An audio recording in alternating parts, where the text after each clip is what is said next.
بسم اللہ الرحمن الرحیم۔ تمام ناظرین اور سامعین کو حسنین خان کا خلوص بھرا سلام۔ میں ہوں حسنین خان اور آپ دیکھ رہے ہیں 14 ستارے یوٹیوب چینل۔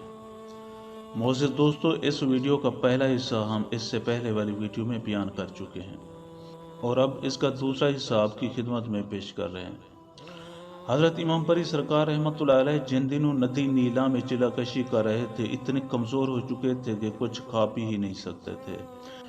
گوجر قوم کا ایک عقیدت مند روزانہ آپ کو دودھ دینے کے لیے آتا تھا۔ جس بھینس کا دودھ وہ گوجر آپ کے پاس لاتا وہ چند دنوں میں مر جاتی۔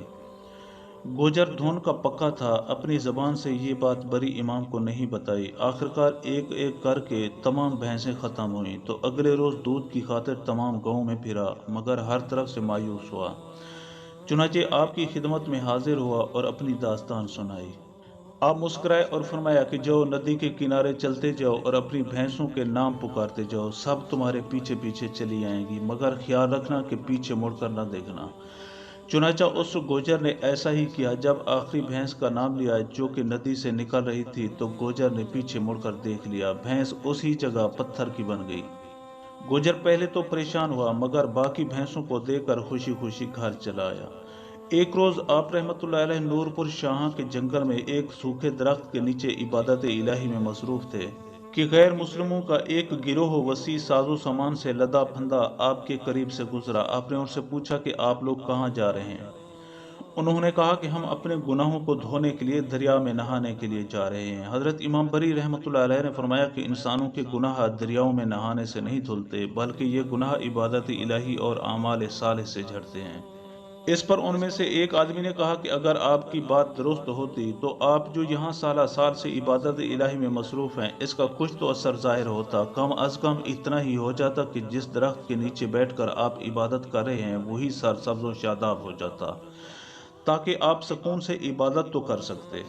بارش، دھوپ اور دوسری موسمی سختیوں سے آپ عبادت کرتے ہوئے محفوظ رہتے۔ یہ بات سن کر حضرت امام بری رحمۃ اللہ علیہ نے فرمایا کہ اس کے قبضہ قدرت میں تو سب کچھ ہے، ہم نے تو اس سے کچھ مانگا ہی نہیں۔ اس کے بعد آپ نے درخت کی طرف رخ کر کے دعا کے لیے ہاتھ اٹھا دیے اور دیکھتے ہی دیکھتے درخت سرسبز و شاداب ہو گیا۔ ان لوگوں نے جب یہ دیکھا تو اس قدر متاثر ہوئے کہ اسی وقت سارا گروہ آپ کے ہاتھ پر مسلمان ہو کر آپ کے حلقہ ارادت میں شامل ہو گیا۔ سید عبداللطیف کاظمی رحمۃ اللہ علیہ ایک بار پتھر پر بیٹھے اللہ کا ذکر کر رہے تھے کہ اس علاقے سے بادشاہ وقت اورنگزیب عالمگیر کا اپنی فوج کے ساتھ گزر ہوا۔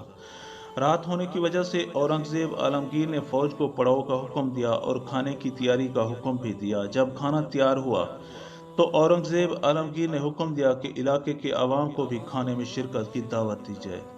لوگ کھانے کے لیے آ گئے اور کھانا شروع کر دیا گیا۔ اس اثنا میں چند سپاہی اورنگزیب عالمگیر کے پاس حاضر ہوئے اور شکایت لگاتے ہوئے کہا کہ ایک شخص نے آپ کا حکم ماننے سے انکار کر دیا ہے۔ یہ سن کر اورنگزیب عالمگیر برہم ہوا اور بولا کہ جاؤ اور دوبارہ انہیں ہمارا حکم سناؤ۔ سپاہی چلے گئے اور تھوڑی دیر کے بعد جب لوٹے تو انہوں نے وہی جواب دیا، جسے سن کر اورنگزیب عالمگیر نے سپاہیوں سے کہا کہ ہم خود جا کر اس شخص کو ملنا چاہتے ہیں۔ جب اورنگزیب عالمگیر سید عبداللطیف کاظمی رحمۃ اللہ علیہ کے پاس پہنچا تو تحکمانہ انداز میں سید عبداللطیف کاظمی سے مخاطب ہوا، کیا وہ تم ہی ہو جس نے ہمارا حکم ماننے سے انکار کیا؟ سید عبداللطیف کاظمی رحمۃ اللہ علیہ نے جواب دیا کہ ہاں، وہ میں ہی ہوں۔ اس پر اورنگزیب عالمگیر بولا، کیا تم نہیں جانتے کہ ہم بادشاہ وقت ہیں اور تم ہماری سلطنت میں موجود ہو؟ سید عبداللطیف کاظمی رحمۃ اللہ علیہ نے جواب دیا کہ تم جو بھی ہو، سلطنت صرف اللہ کی ہے، اور اگر تمہیں سلطنت دیکھنے کا بہت شوق ہے تو ہمارے ساتھ اس پتھر پر بیٹھو۔ جب اورنگزیب عالمگیر اس پتھر پر بیٹھا تو اسے اپنے چاروں طرف ہیرے جواہرات سے بنا دربار نظر آیا، اور وہ پتھر جس پر سید عبداللطیف کاظمی رحمۃ اللہ علیہ بیٹھے تھے وہ ایک بہت خوبصورت تخت کی صورت میں نظر آیا۔ اس مشاہدے کے بعد اورنگزیب عالمگیر سید عبداللطیف کاظمی رحمۃ اللہ علیہ سے بولا کہ مجھے معاف کیجیے گا، میں آپ کو نہیں پہچان پایا تھا، اس لیے آپ سے گستاخی کر بیٹھا۔ یہ سن کر سید عبداللطیف کاظمی رحمۃ اللہ علیہ نے اورنگزیب عالمگیر کو معاف کیا اور اس کے حق میں دعا بھی فرمائی۔ ایک دفعہ مغل شہنشاہ آپ کی خدمت میں حاضر ہوا، بیش قیمت تحفے، تحائف اور نذرانے پیش کیے، لیکن آپ نے انہیں قبول نہیں فرمایا، جس سے بادشاہ کو رنج ہوا۔